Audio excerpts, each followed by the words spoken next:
and with me today is Will Stedlick, and he is the operations service delivery manager. Jack of all trades that he has going right now. It's his program that we implement, and we'll be going through some more information about it today. Like I said, any questions at any point, just let us know and we'll get going. So, Mr. Stedlick, take it away. Thank you. I know a number of you have heard this presentation before, and I appreciate the opportunity to present it to you. I'm always interested in opportunities to explain transit to our elected officials and to other members of administration. There we go. As you know, St. Albert Transit operates two systems. It operates the conventional system that you are most familiar with, regular routes, regular schedules, regular buses.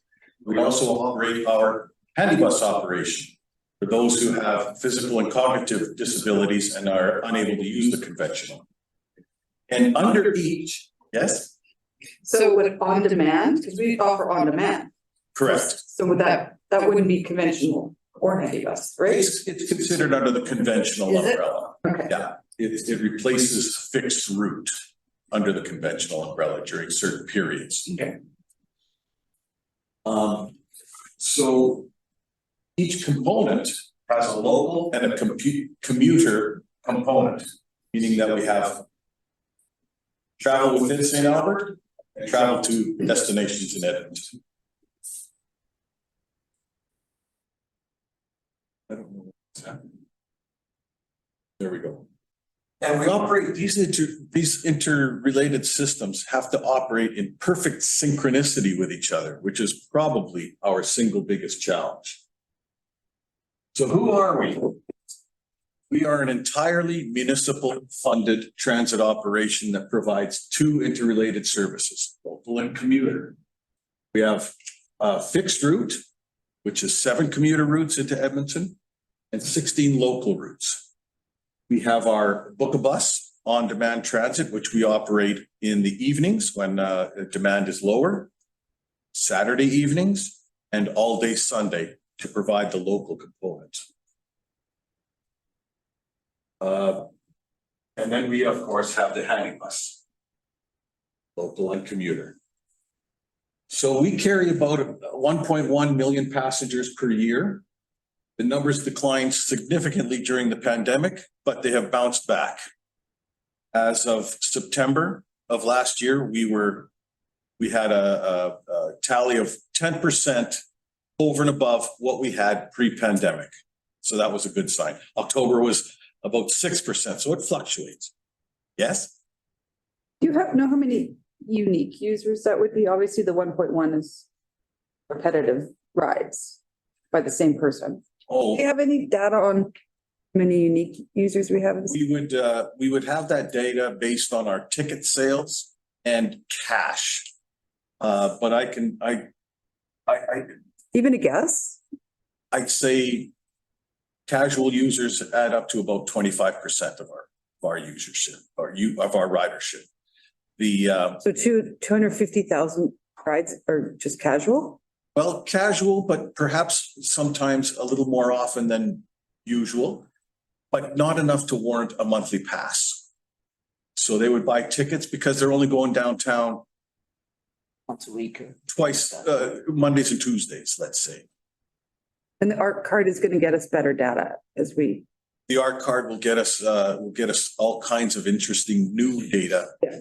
But it has its limitations in that it doesn't recognize where you're really from. You can buy an ARC card anywhere. Mhm. It doesn't ask you if from St. Albert. It just asks you, or it just verifies you when you tap on the bus. Now you're on St. Albert Transit. There are some interesting aspects to that. We get some really good data, but others it's not quite as how can I say it? Not quite what we used to collect. And what I mean by that is that this idea that some customers who were monthly passengers before, monthly pass purchasers, They're now using it a little bit less often because they only work hybrid from the office. We wouldn't be able to glean that information. We just know how many people get on and how many people get off. Okay. So there are limitations, but there are some advantages too. It's very accurate. I thought when you bought your art card and you registered, you had to put your municipality in there and it was linked to your profile. No, it's only, they ask you for your basic information, payment information perhaps, but they don't ask you where you're from. They only know what transit agency you use. Sean is, I'm texting with Sean right now. Because he's trying to fix the speakers. So we operate about 110,000 service hours every year and approximately 2.8 million kilometers traveled. That requires approximately 1.4 million liters of fuel. If you do the math, the buses aren't very fuel efficient.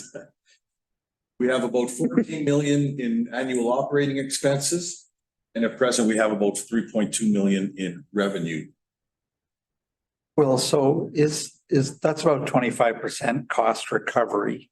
Correct. We have, A section of that. we recognize we have a very good level of service in St. Albert. On a comparative basis, how do we fare?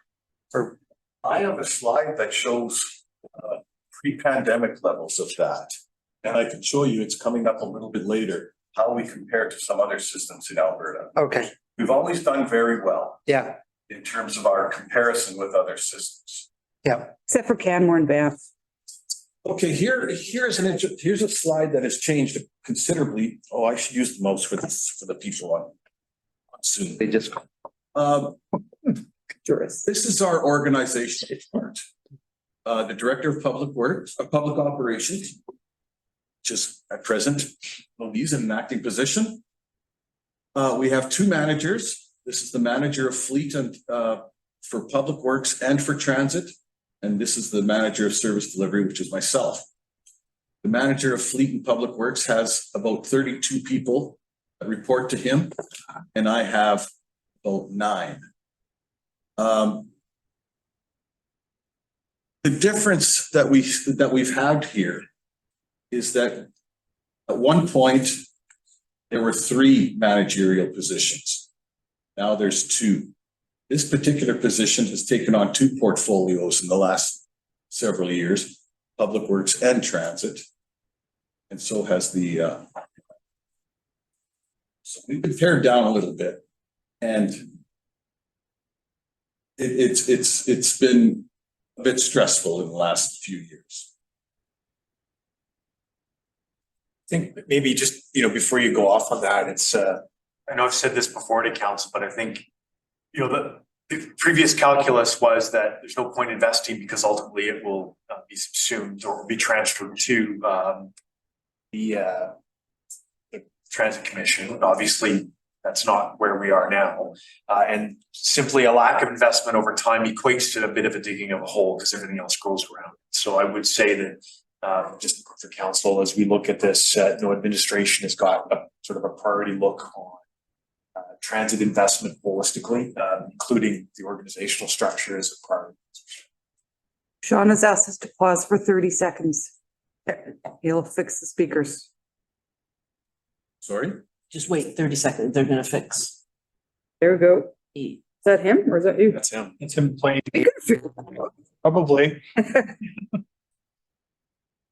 Problem is when you go and you play with these things. Yeah, exactly. When you set us back to. All right, let's see who we could ask. Counselor Hughes, could you unmute and say something, see if we can hear you? Can you hear me now? We sure can. Thank you, Okay, great. Sean. Thank you, everybody. All right. That was an easy fix. Hey, keep going, guys. But I forgot to mention at the beginning, if you have questions, just fire away. So the facilities, our headquarters. This is Leggett Place. It's the home of our management administration, the bus storage, which is a big garage, our fleet maintenance, It's it's the administration point for our drivers as well. And it contains a bus washing facility and the fueling station. And that's the new sign that was just installed yesterday on Whoa. Liggett Place. So it occupies the whole front of it. So you took that picture like last night or this morning? About 2 o'clock yesterday afternoon, actually. Never done. It cleverly hides all the holes that are behind it from all the sides. I show this picture because for two reasons. One of our other facilities are these solar panels. This is the roof of Liggett Place. And those are the solar panels that are on the roof right now. Now, later on in this presentation, I'm going to be talking about garage expansion.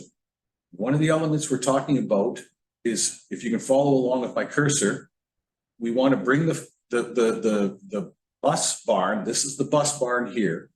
We want to bring it outward toward Carnegie Street as far as we can humanly go within the regulations. We also want to put some sort of facility back here where we can keep this particular lane and this particular yard heated. Right now, this is the home to our handy buses. And this middle part here is the service area where the mechanics work. And this would be expanded as well outward toward Carnegie Street Create another maintenance bay. to create another maintenance bay. The administration offices won't be touched. So that's the idea of the garage expansion, is that we would be extending it, this wall here where the cursor is, we would be extending it out into this direction. Plus providing a little, well, this is an old photo. This isn't grass anymore. It's pavement. And we would be looking for some sort of shelter on that. This is just a picture of our solar array that produces approximately 280 kilowatt hours annually. As for the details of this, I'm really not well versed on it, as well as our facilities manager. Oops, I'm gonna go up one there. This is Naki Transit Center. Our biggest transit center, our main hub of activity, of bus activity. And I call this one here, I left this one in, this is a fairly old one, but it's kind of cool and I like it. It's animated. And it shows the future plan, including LRT. Sorry. Come on. There we go.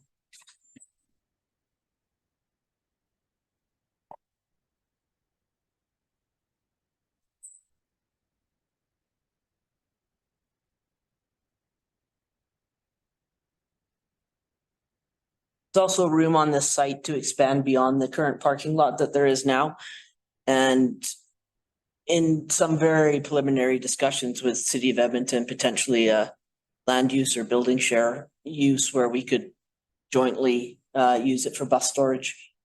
Nice. This could be a potential location it works for both parties. Yeah, we were supposed to make it a lot bigger until the province changed the purchase of the land agreement. Yes, For, very much so. That was painful. So We were Louise, supposed to get it for $1 a year, Mike, yeah, or $1. I can't remember if it was a lease, and then the NDP came in at $2.15 and said we had to buy it at fair market value. Yeah. So a big chunk of so we kept the budget at 30 million, but 6 was now used for land purchase. yeah. So it's much smaller than we originally planned. So Louise, So that's our Is this- animated. this was created in That's beautiful. I like that. 2017. Has the alignment with Edmonton changed? For the future LRT? Yeah, No, Not at this it's point, yeah. it's precisely, it hasn't changed at all. okay, This is the terminus point, as Edmonton describes it. We've got the corridor study that was done a couple of years later through St. Albert, but this is the end of Edmonton's involvement in it. yeah, And that alignment, basically, that you see the trains are pointing is 153rd Ave. And then it will head south into Edmonton Center at 113th A Street. So this has been established. Okay, good.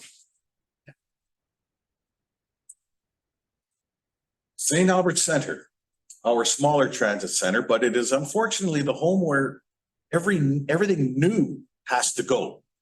These two new routes we've talked about in Riverside and Jensen Lakes, they have to be based out of this one. And there's really no room in there, but we'll come up with something.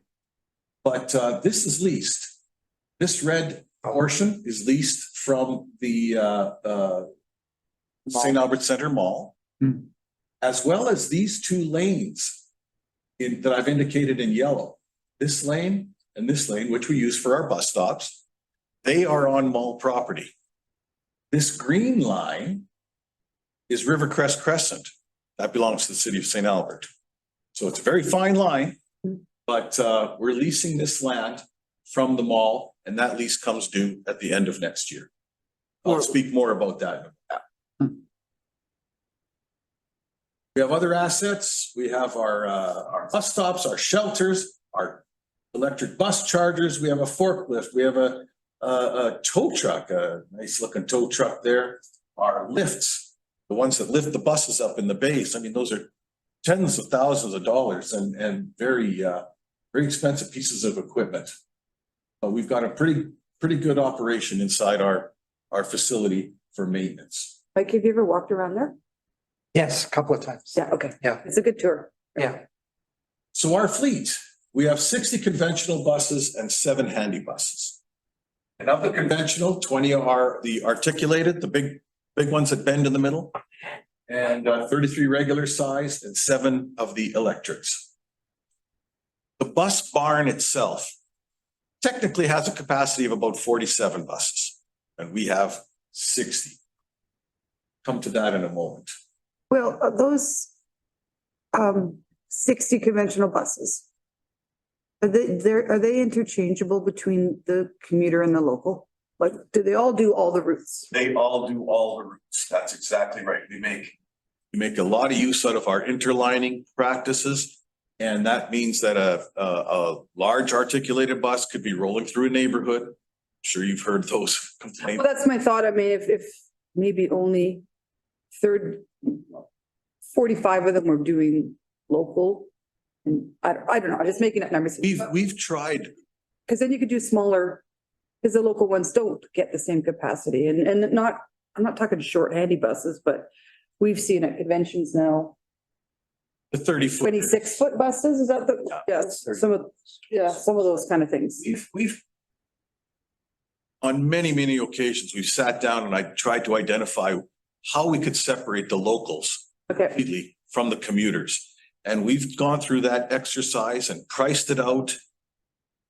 And I'll explain that in a couple of slides, but we save a considerable amount of money by interlining, and okay. if we broke it, it would cost a couple of $1 million. But Wes once taught me that the biggest driver in the expenses is mostly, the driver actually. Labor costs. Yeah, the labor, right? So whether you buy a 30, 40 or 50-foot bus might be a bigger capital investment, but over the long run, amount of gas it takes is very little difference. And it's just the driver. You still have to have a driver in every one of those buses, no matter the size. That's exactly right. They still require maintenance. They still require parts. The fuel difference isn't staggering. But we've had those questions before, and I've answered the reason we don't run small buses like the handy buses through the neighborhoods is because the big buses are a lot tougher. Okay, Handy buses, if we ran them regularly like conventional routes, we would have to replace them probably every 8 years. Cool. A conventional bus, we replace every 18 years. So they're just tougher, and they're built to take the, they're better built to take the rigors of long-term use. and it would give you capacity locally if you need it, If we need it. as we have the. And there are times when we need it. Yeah. Right after school is out, we've had to assign articulated buses to certain trips because they get so many school kids at the end of the day. That's something, that's a message that the city should do a better job of. Honestly, because we hear it all the time. There's an empty bus past my house. It's huge and there's 3 people sitting and 40 seats available. Yeah, There is a good reason. there is a good reason, and we oftentimes that same bus will end up going into the city with a much bigger load. It's just the way the shifts, the driver shifts are structured, that sometimes a big bus like that is gonna roll through your neighborhood. Sorry to interrupt. No problem. So, we're storing buses right now in our facility, anywhere where we have some square footage. I'll show you what I mean. This is. Oh, I keep forgetting I have to do this with the cursor. This is our mechanics area. This area here is where the buses are serviced. And they use this lane here to get the buses in and out of those bays. Well, we park buses in there, so they can't service anything until those buses are gone in the morning. We've worked it out pretty good though, where those are the first buses that leave. Yeah. But we're storing buses there.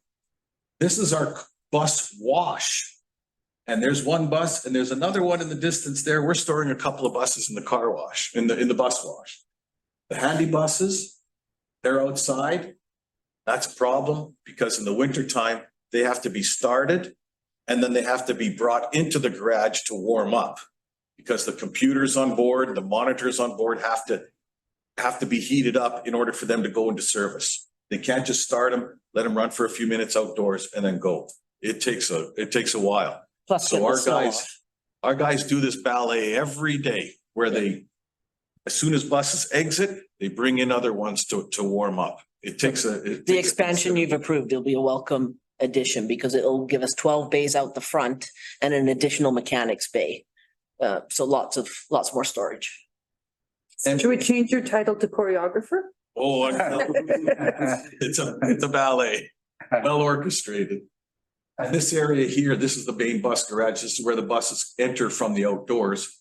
And then they come in and they move into their lanes. Well, we've got them parked in the lane where they're supposed to travel. Here's an interesting shot right here, though. That's our bus barn before the buses leave in the morning. It's jammed. It's very well utilized. It is When I have jammed. to drive one of those buses and smash something. So here's a comparison of fleet size that I put together using some comparative municipalities. St. Albert with a population of 68,000, we have a fleet size of 80. 60. 60. Airdrie, bigger than St. Albert. They have 18 buses. Lethbridge, which is 50% bigger, has a much smaller fleet. Grand Prairie, same size, much smaller fleet. And then there's some of the outskirts cities or the other cities in Canada. Burlington, nearly 3 times the size. And they have roughly the same full fleet size. I don't think Airdrie runs a full local service though, don't they just run They're the commuter? they have set it up Yeah. very. Lethbridge, initial if they phase. wouldn't have to do commuter, they would just local. That's exactly the difference, is that these municipalities don't have to run the dual system. So to council's credit, they have been supportive of transit it's a big investment. It's a big investment, especially for a city like St. Albert. And the only comparison I see in Canada is our neighbor to the east, Strathcona County. Completely municipal funded, two distinct systems. Do you have the number of fleet size They have about 80. They have Little more. But there are They have 100,000, more. What's that? there are 100,000 people. Yeah, there are almost 100,000 people now. A lot of that population includes their rural population too. I think their urban population is around 75 though. But they have a much larger fleet. But I think to your point, Mayor, that, Is Airdrie getting into commuter? I think Airdrie Airdrie operated only commuter. don't do a local service that you have to drive to somewhere and Yeah, us into Calgary. And now they've got an element of local, but Okay. they're continually expanding that local, Are they doing on demand or are they doing a fixed route? doing on demand. Yeah, okay. Wow. So, you know, you could look at just the numbers on the right, I think, and say like, oh, okay, St. Albert, like, what do you do? It's not inefficient, but to your point, it's not an apples to apples comparison, to use the vernacular, in the sense that the service level provided by St. Albert Transit across the handy bus, and then the two conventionals eclipses almost everything else out there, right? And so our folks are very, very well served by the investment. Yeah. Our fleet deployment, we're constantly dancing on the edge here. We deploy every day during our peak hours, 50 of our buses. On any given day, 6 of them are in our service bays. So that's 56. So that leaves 4. Now, on any given time, one of those buses could have some heavy body damage. Let's say it was in an accident, or it could have blown a transmission. A serious maintenance issue. Well, then it becomes part of this number here, the 2 to 4 buses that are out of service. If that number becomes 5, then it interrupts the maintenance cycle. We can only perform maintenance on a smaller number of buses each day. That's a risky situation. The buses have a very stringent schedule of regular maintenance. So we haven't experienced it yet, but we are always very close to it of not being able to deploy enough buses each day. And we've got a list of trips that would be canceled, just a small list in case that happens. But it hasn't happened yet, thank goodness. Now, the new buses that we're getting will help in the next few years because that it will bring down the age of the fleet, which will help immensely on the maintenance side. And council has voted to make a considerable commitment to life cycle replacement of buses. Route planning. What I do is a challenging task in a city like St. Albert because we are a suburban community. Predominance of low density residential, which means the bus has to travel quite a ways in order to hit a number of people. If it was all apartments here, the bus wouldn't have to go very far. There'd be a lot of customers there. But because it's so heavily slanted in favor of single family dwellings, the bus has to go further, travel further through neighborhoods in order to reach a sufficient customer base. Our internal roadway networks are difficult in some neighborhoods. Sometimes there's no connectivity to the neighborhood across the main road. We have a culture of automobile dependency. That's not unusual. Everybody in St. Albert is aware of our high level of automobile ownership. We make it easy. Parking is free everywhere. Precisely. Keep expanding. I'm a big believer in that the principal component for a city like St. Albert that drives people to transit is the availability of parking at the other end. Yep. Whether that's at the university or it's downtown. If people had free parking, let's say in downtown Edmonton or at the university, our ridership numbers would plummet. It's the inavailability of cheap parking that's the principal driver of ridership in a community like St. Albert. And that's not unusual. That's not just St. Albert, that's other bedroom communities. And very limited reverse commuting. Although we're seeing better numbers on this. There's quite a few people now that come into St. Albert in the morning, leave St. Albert in the afternoon. And are they taking the bus? Yes, we're getting pretty good loads. Nice. But, sorry, that raises an interesting question, because we shoot the buses into Edmonton University, everything, and then we take them out of service so we can get back here as fast as we possibly can to pick up the next load. Right. So they're not in service, so they're not picking up people that are reverse commuting. We still have service that does make the return trip. Not all of them do. Yeah. I'm just wondering if you made that easier, if we would see an increase. Oh, I don't know. yeah, it's still the vast majority of our ridership is that uni. At one point, we're gonna Direction. have to balance. Oh, yeah, yeah. When demand exceeds, we'll certainly put a few of those into service on the way back. Oh, So, four things are necessary when we plan transit. You have to have the roads. Bus has to go in, be able to come out. That sounds pretty simple, but sometimes in neighborhoods, like the neighborhood, north of Costco. I call it Aaron Ridge North. It- yeah, There's no way for a bus to get in and out of that neighborhood yeah. yet. So you need the available roads. You need an adequate population to use the service. You need a bus or buses, and you need operating funding. Those are the four components that need to be in place in order to put in a new route.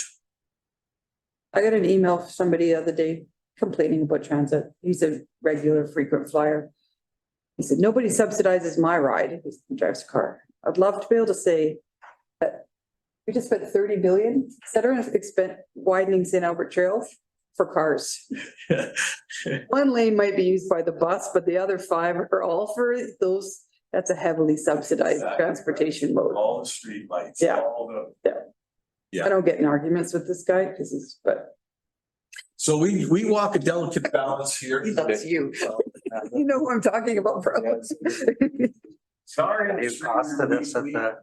Sorry. In our industry, we're constantly playing with a delicate balance. We know the complaints that are out there. We want more frequency. We want more coverage, more neighborhoods. We want a route that goes from here to there. We know the concerns that are out there. But we have to balance that very carefully with our operating budget and our fleet size. If we don't have the buses, we can't put the service in.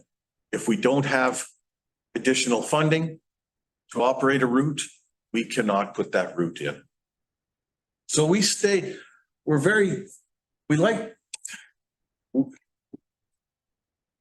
I would like to say that I think that we put out as much coverage within the city of St. Albert and with our commuter destinations.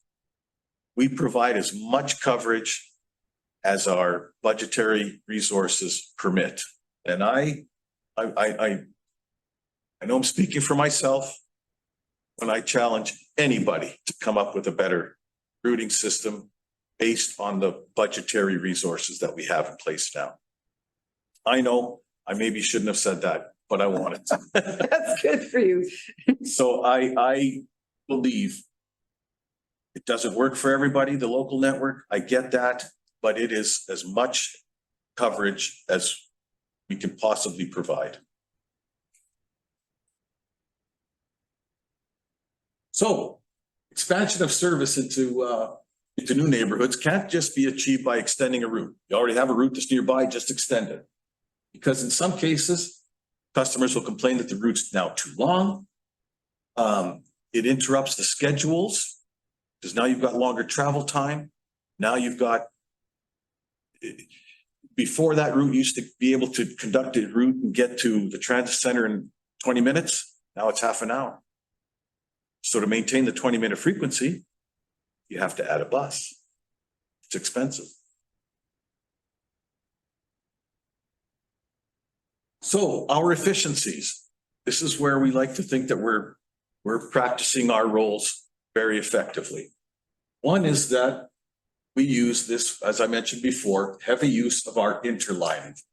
And what that means is it combines 2 or more routes into one driver's shift, sometimes 3 routes, sometimes 4 over the course of the whole day. And it minimizes downtime and layover. That's the key, is that there's no, it minimizes, there's still layover time, but it's minimized. We can assign the next trip right after that, right after the previous trip. Sometimes that's not always possible unless you have interline. And it reduces the number of buses we have deployed each day. When we did the exercise of trying to break up the system, local versus commuter and no interlining, we required about 6 more buses. And we picked away at that and we just could not get it down. So it saves a lot of operating expense. Saves about 70 hours every weekday, which equates to about $2 million a year. We make extensive use of third-party relationships in transit in order to achieve a high level of cost effectiveness. One is our partnership with Pacific Western Transit for the administration of our drivers. We have a contracting partnership with DATS, which is the Edmonton version of Handybus, because they have a state-of-the-art system in place there. And we can contract out that software from them. They also take all of our bookings. The advantage of that is that they operate later into the evening. So we make extensive use of our partnership with DATS, and we've got a new partner called Via Transportation. They provide the software platform for the Bookabus, which is growing in popularity by leaps and bounds in the transit industry. And Via is one of the big players in that. So Will, when did the partnership for Edmonton Transit DATS come into place? Probably around 2016. I believe it was 2015 or 2016. So maybe help me here, but I had a few DATS users over the years that have said, I hope when Edmonton Transit, I don't lose my local DATS Handybus driver that I've, known for the last 10 years. Would that ever happen or are those drivers also Pacific Western or? They are. Oh, okay. No, the services they provide to us are they take the bookings. Yeah. They put those bookings into their scheduling software, and that scheduling software goes out to the computers that are on the buses. But the buses are ours. The drivers are ours. Well, through PWT. Right. And those drivers remain the same. Now they rotate between Handybus and conventional within St. Albert Transit. But no, there are drivers. They're not DATS drivers and they're not DATS vehicles. Okay. So the system performance challenges. One of the biggest is this. On these side are these top two. Right now, we are getting killed with construction. And the construction doesn't on our. So's everyone. Right now, the impact of the construction in Edmonton particularly, Yellowhead, which is just murdering us. And Stony Plain Road.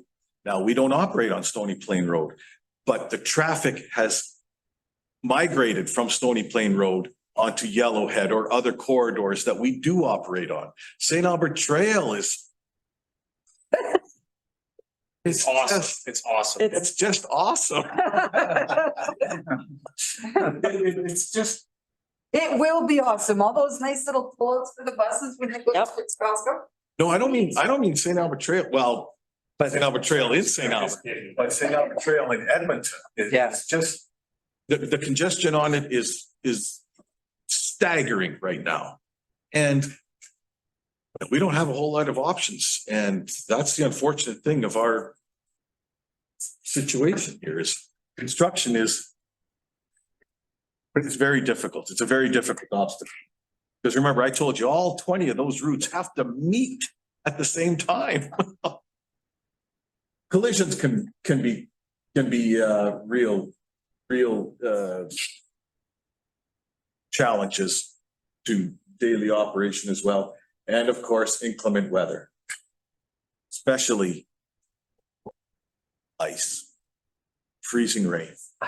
Remember last year, there were quite a few incidents of Yeah. freezing rain, or was it the year before? It was the year before, but I'm telling you, we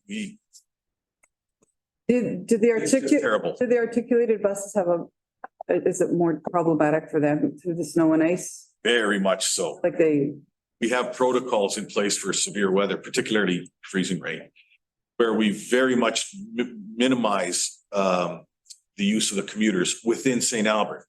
Because the hills on Boudreaux, on McKinney, St. Albert Trail itself by, the Riverside Grove.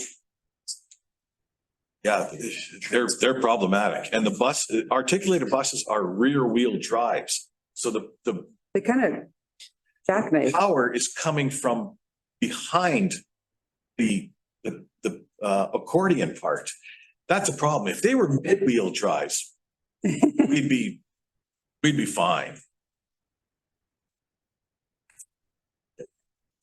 Okay, so we know what the challenges are and we know what has been said about the local system. The trips take too long. I missed my connection. There is no route that goes from here to here. I can't get a ride from Book a Bus. It's not frequent enough in the off peaks and we need more service on Sundays. We're aware of all of these concerns.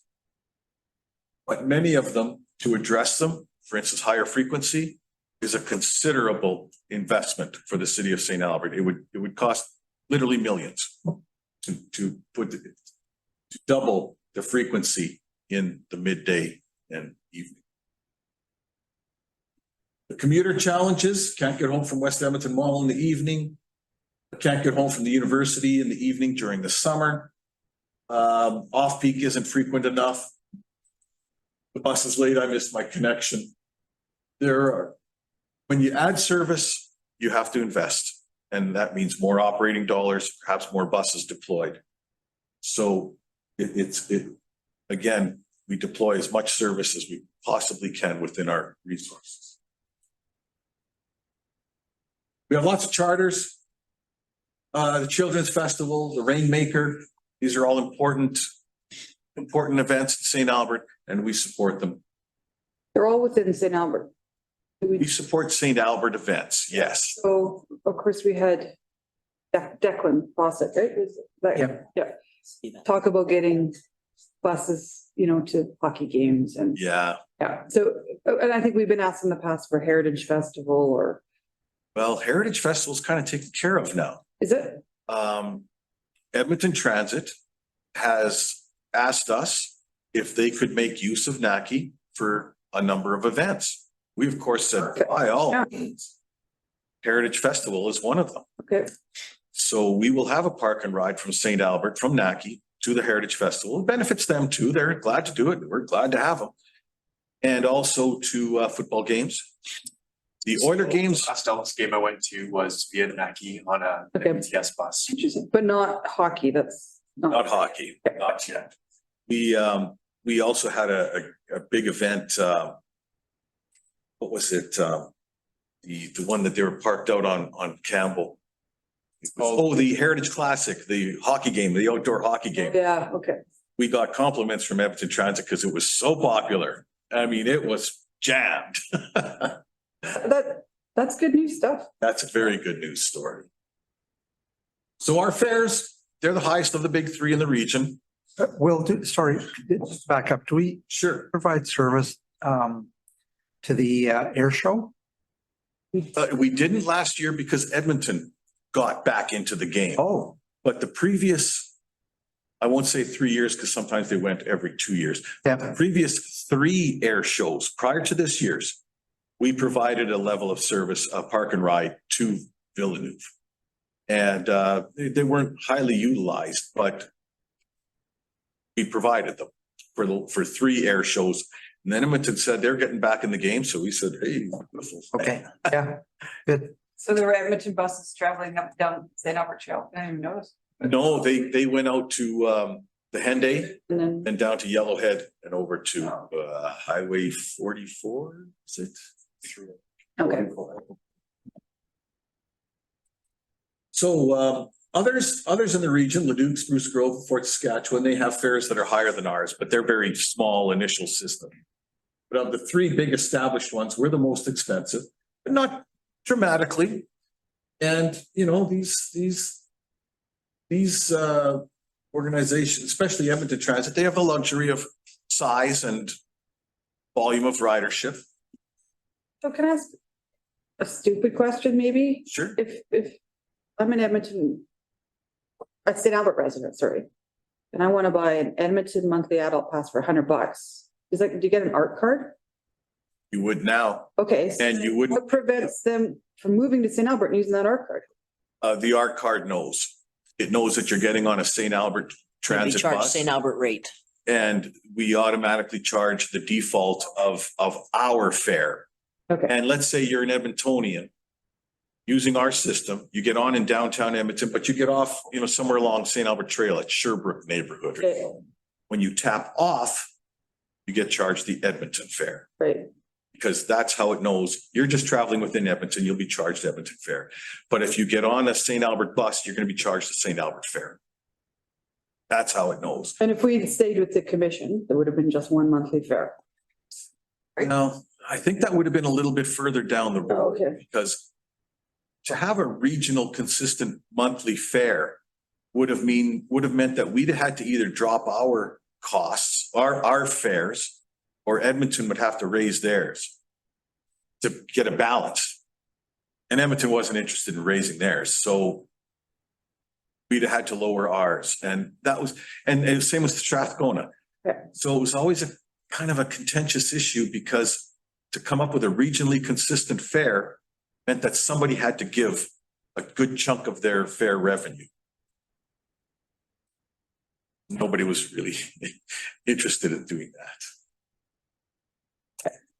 Or I shouldn't put it that way. The best way to put it is we wanted to maintain our own fare authority or our, Local, right? Because we're handing the local over to the commission, at least no, well, yeah, we were. right away. Yeah, I know that there was talk that there wasn't, but in the end, they were going to take the whole thing. But it's in the end, it wouldn't have been a St. Albert. It wouldn't have been us lowering our fares. It would have been the commission sacrificing some revenue. Technically, yes, you're right.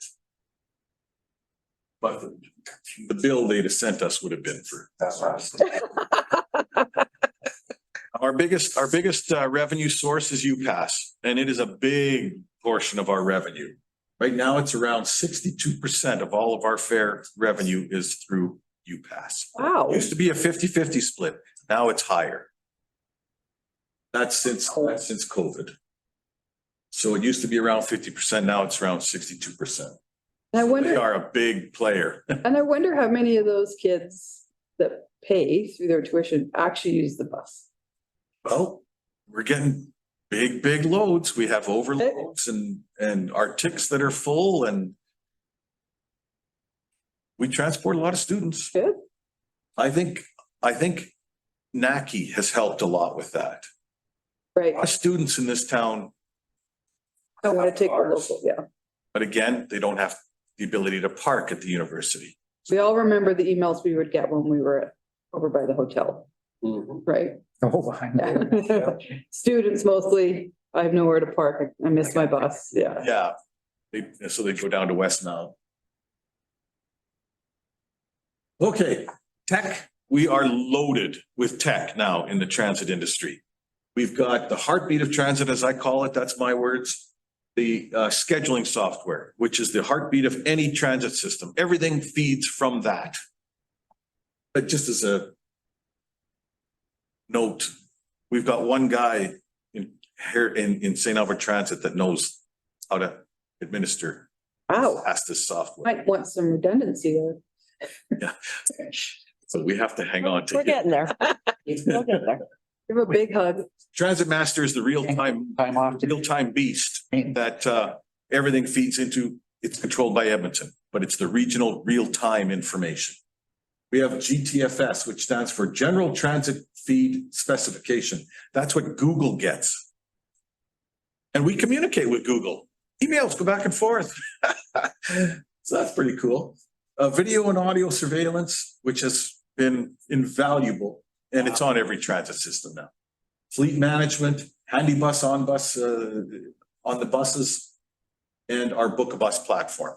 I mean, we are just loaded with tech, but the biggest tech is this, the ARC card system, which involves these validators, the use of the cards, certain standards for how fast this validator here has to communicate with the back office when somebody taps, which is half a second. That's what it's supposed to be. It's a monster of a system, big system. It's regional as well. And it's working okay? Because I know it took a lot of years for a lot of bugs to get worked out. Still a few bumps, Sure. but it's coming along. It's coming along quite well, but there's still a few bumps and it's still not fully active to all of our transit user groups. The next group Oh. that is going to be onboarded are the seniors. They're coming on board, scheduled for February of next year.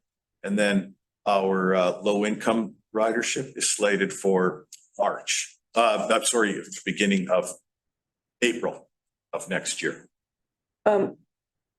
Can you buy an ARC card?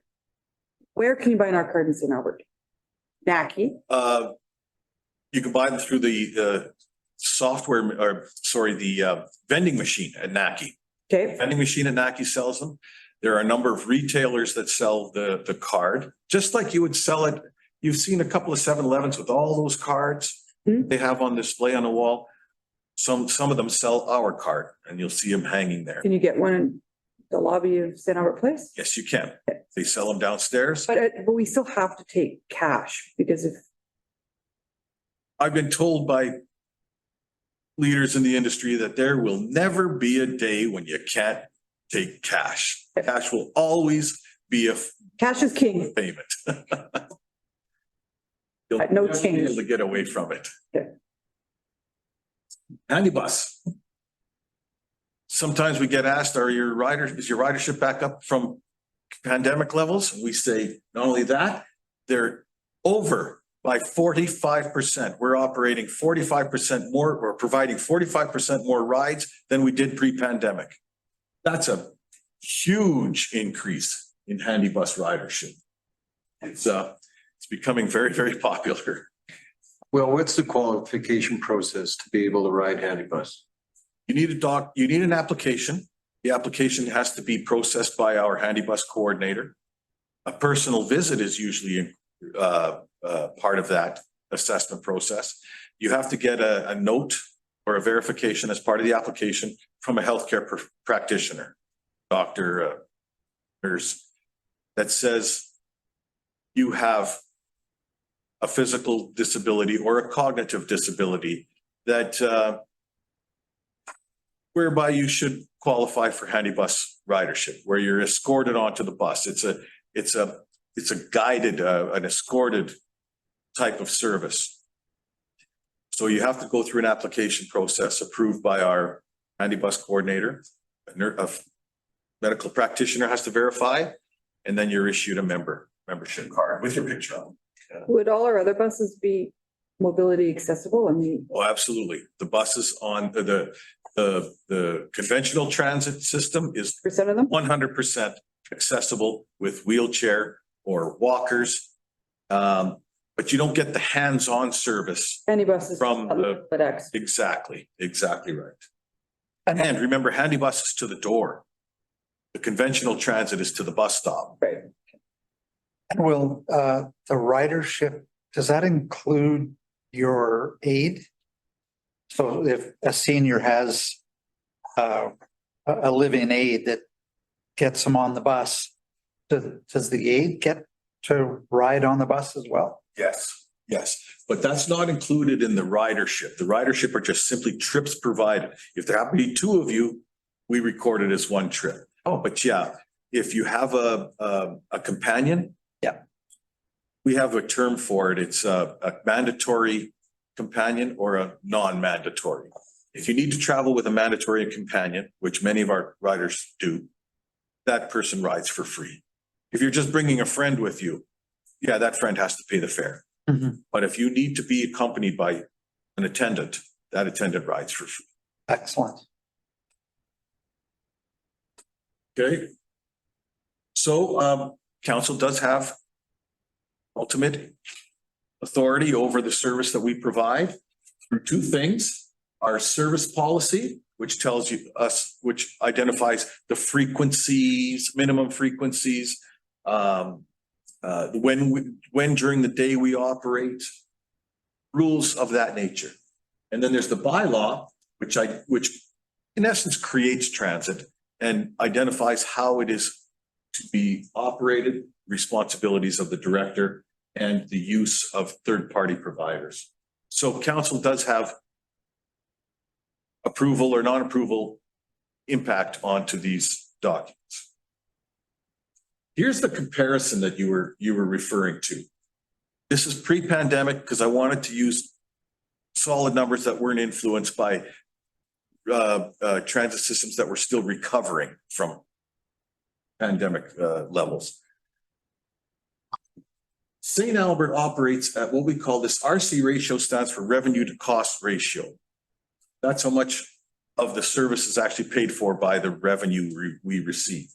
So in St. Albert, that number is 35%. Strathcona was only 29%. Edmonton and Calgary, which get monstrous numbers of ridership, they're not much higher than we are. We like to think of this as us running a pretty tight ship in St. Albert Transit. Our cost per hour of operation is $150 at that time. Calgary's and Edmonton's were much higher than that for the hourly service that they provide. Strathcona was considerably higher. So we like to think that we operate a pretty efficient ship in St. Albert Transit. So just when we looked at the numbers on slide number 2, it was 14 million costs and 3.2 million revenue. That's roughly 25%. That's right. So back in the day, 2019, we were more efficient.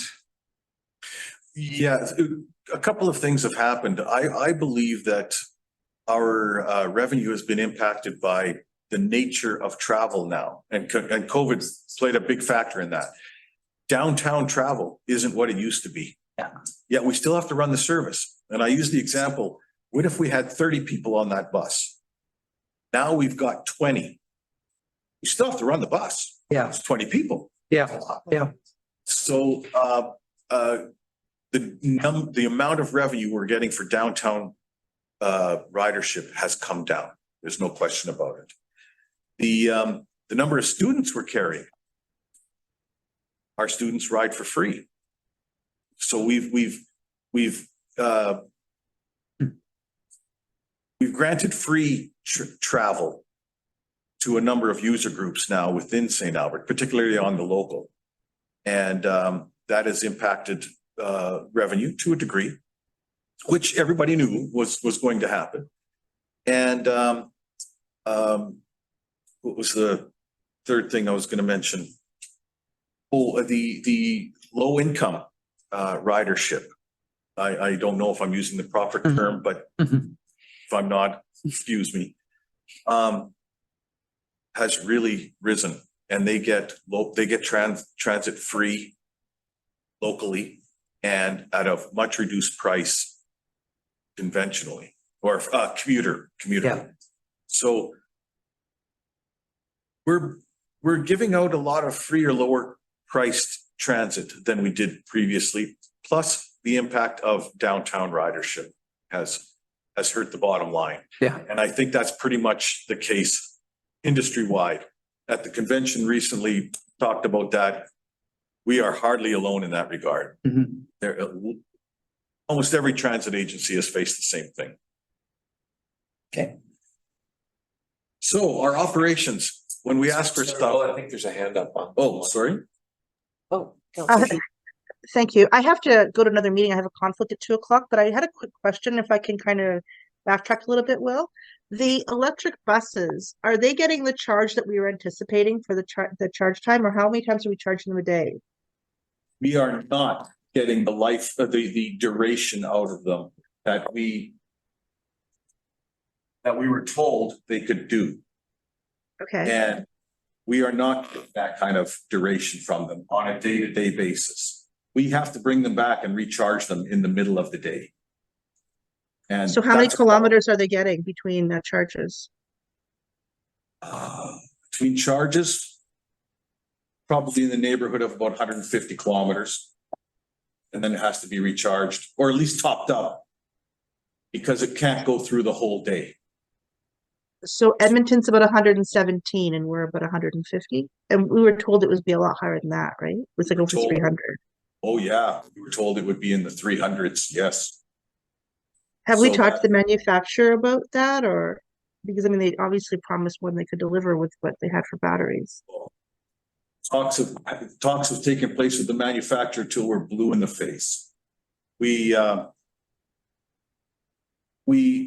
have had numerous discussions with them and it's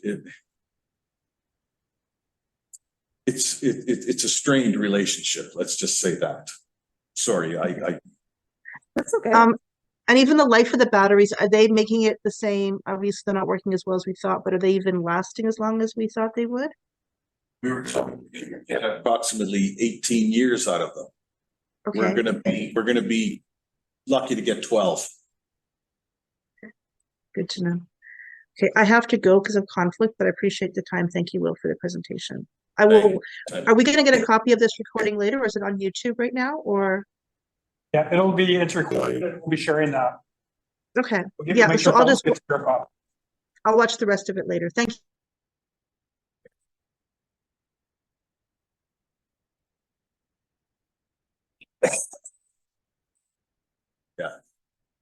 When we ask for something, we realize, and we sympathize. When we ask for something, we ask for big money. There's no. This is how much buses cost. An articulated diesel bus is $1.2 million. That's probably twice as much as it was 5 years ago. That's the kind of thing we're experiencing these days. Electric buses, so expensive. A single route, like we are introducing in Riverside this summer and in Jensen Lakes, single route with a single bus. It's $260,000 a year. And if you can't conduct that route within a reasonable time frame, you have to add another bus, it doubles the cost. And I think this is where, Bill, you told us not borrowing a bus, but we're renting a bus or leasing a bus. So we do have, An update there, yeah. yeah, we have all the tender is posted for our new buses and because we're doing multi-year, we have 17 replacement buses on that tender. They will not be here in time for us to start service and the intention is to start it in July. We want to get it started before the university season, so it gets we can address any issues. Yeah. Our buses will not be here, so we've worked out an agreement with a regional partner to borrow. They're essentially giving us for very minimal cost, 2 buses that they were retiring. And that we will be able to use those. So that's just based on the relationship with our regional partners. Great solution. Great solution. We'll use them for the time being. At the end, the municipal partner is Edmonton, and typically they would sell them to other municipalities such as Jasper or that would make use of an older bus. They're allowing us to use them, then disposal after the fact, after we're done and our new buses are here, we'll talk with Edmonton at that point. We send ours to auction. And Edmonton tries to sell them. So we'll work it out with them, but they are, we were a little worried when Proterra failed and all their electric buses were parked that these wouldn't be available to us, but they've assured us there's no issues and they'll be able to provide us with them. But great.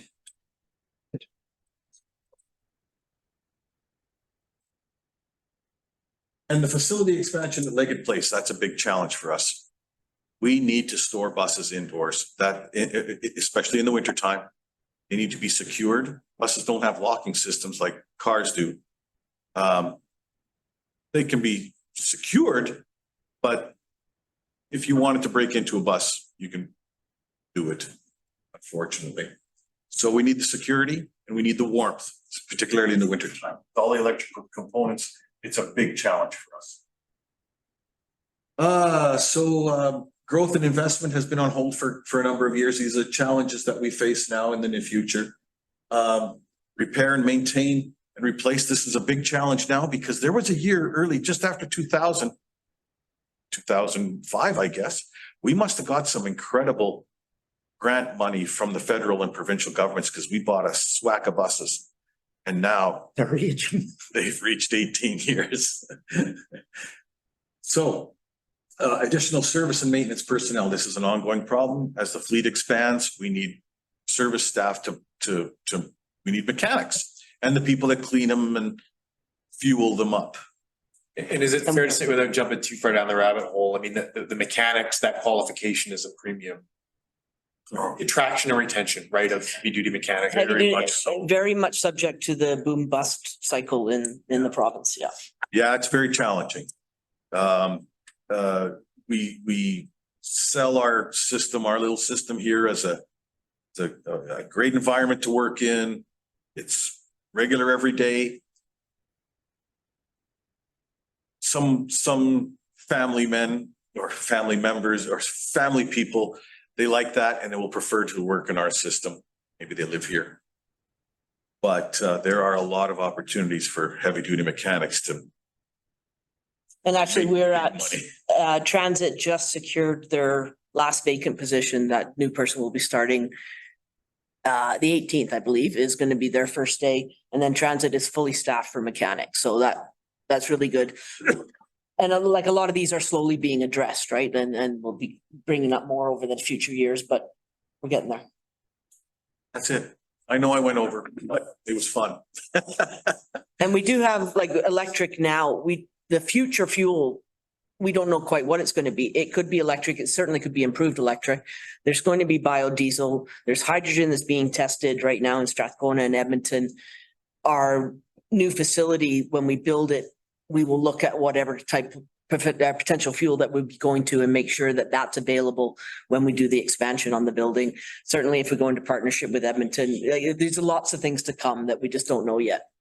But the industry is certainly evolving. Can you just explain the relationship with, between you and the operations PWT? How does that work? Oh, PWT provides us with trained drivers and the administration of them. By that, I mean, they provide the, what we call the on-road supervisors. Some people call them inspectors. But those are the managers that are on the road. They're on the road, they've got computer terminals in their vehicles, and they're managing what we call the headway, which is the time that the bus arrives to the time that it departs from the transit centers. So they provide the on-road inspectors. They provide the dispatchers, which are in our office, and they're the people that communicate with the buses and get them ready to go in the morning and get them all set up and driving on the road. They provide all the training. So they have trainers. And their system, they provide this service to numerous transit systems. So they have the luxury of being able to have, what do you call it? The efficiencies? Economy of scale. Yeah, economies of scale. So they have facilities for training and that's a big advantage for us. They also provide the managers of those drivers, which are based in St. Albert in our building. So altogether, that totals about 110 employees. There are roughly 65 full-time drivers, about 15 part-time drivers, and what we call, about 17 casual drivers. Those are people that get called up to do any kind of shift. You know, somebody's on holidays, you're going to do that shift. And then they have 10 St. Albert-based management, which is the on-road supervisors and the dispatchers and the in-office managers. I know we're going to discuss that a little more, I think, in January. you know, the deal that we have, we feel with them, we feel is actually very good in our favor. But we'll break down the numbers a little more. We only pay those drivers from the time that bus physically moves to the time it physically stops. We don't pay them for pre-trips. They still get paid, but they get paid by PWT. We only pay PWT for the time that that bus is actually doing work for us. If there's collisions and the driver is at fault, then they are charged up to $6,000 per incident for that. And so we do save money there. If they are late for driver error, for whatever reason, and the routes are late, there's a penalty process in that we can charge PWT. They maintain all their own vehicles. It takes the administration and risk of having to replace drivers or anything like that away from the city and puts it on PWT, who also own, I think it's Red Arrow. They own some bus lines. They have access to a large pool of drivers should the St. Albert drivers not be able to do work. So, but we're going to explore that more, I think, in more detail in January. Because it's safe to say in sort of simple terms that, I mean, there is an operational nexus, right? In terms of, you know, that the dispatch component, the route planning, all that kind of stuff, right? That happens. The beauty of the other piece, it's really contract management, right? And so it's really about holding them to the contract. The back end costs of HR and administration, all that kind of stuff are part and parcel of PWT. We don't worry about it. We just pay it, right? Yeah. And it's contract outside of the operational level. Yeah. And like their HR department, legal department, they use the regional arm of their company. They're not actually based in St. Albert. That's a good point. One of the principal advantages of our relationship with PWT is labor relations. They take care of that. We don't. And that's a huge component. And of course they have economies of scale. They manage a lot of operations. But that's a big component that they handle that we don't have to handle. And it's Clearly, the operator relationship, the employment relationship of the operators with PWT, not in any way with St. Albert Transit, right? that's correct. So because this has happened to me and I know it's happened to others, union reps come and talk to us in hopes that we will approach you to put pressure on PWT for a certain outcome with an operator. But that's really outside of our purview. That's right. Nothing to do with us. And our relationship with PWT is in a contract, and that contract expires right now. It's 23 to 28. So we're in a 5-year contract. The rates are set for us. How PWT delivers the service we require is entirely up to them. Well, I guess my point here is that There is no. there is lobbying though that goes on with the union directly to, because then they don't have to deal with the contractor, right? That's correct. We just need to make that clear. Yes. We have to walk a careful balancing act. I can't remember what the exact term is, but we're careful not to be the employer or dabble into the employer ranks. I can't remember, there's an actual labor relations term for that, but they are the administrators of the drivers, not us. We make sure that the service they provide is quality service, and we have our ways of communicating that with them, but they are the ones that employ the drivers. Well, fair enough, except the citizen phones us if they got a problem with something. Correct. Within the city. That's a line that we dance, and and they know that. PWT is aware of that too, where they realize their drivers, nobody is saying that these are employees, nobody in the public is saying these are PWT employees. They're saying that they're St. Albert employees. St. Albert They know driver. that they reflect us, and we're strong advocates, let's put it that way, of ensuring that they present a quality level of customer service. Fair enough. So when they don't, we can get involved, but they are not our employees. We generally only hear positive things about the drivers, so. We hear a lot of positive. If we do, yes, for the most part, Yeah. if we do have a negative, we work with PWT to say this person's not meeting our reputation. have PWT deal with it. We don't need to, but so that's the benefit of it as well. Can I ask you about safety? So obviously it's been in the news about Edmonton, mostly LRT stations, but my kids actually live downtown Edmonton now and they don't feel safe on Edmonton buses. I'm just wondering what we're doing.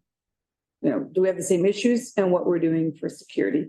We don't have the same issues. We're very fortunate that we don't have the same level of issues, but we have the level of issue, we have issues. Don't get me wrong. Our drivers are trained on who to contact, how to contact, and what to do in the event that let's say an unruly individual gets on the bus. Happened just a few days ago, actually. We had an incident. Driver performed his duties to the letter. They have the ability to contact their dispatch and to emergency contact dispatch, who will contact police. If it's in Edmonton, they contact Edmonton Police. If it's here, they'll contact the RCMP. And it's worked quite well. We've had incidents of vagrants in Naki, the police in Edmonton, and that other outfit in Edmonton, the one that deals with, they have a new group there that deals with homeless people and trying to find assistance for them. They've been pretty good too. And they come and take these people to get them out of the facility and into a place where they can be assisted. But no, they've got the ability to alert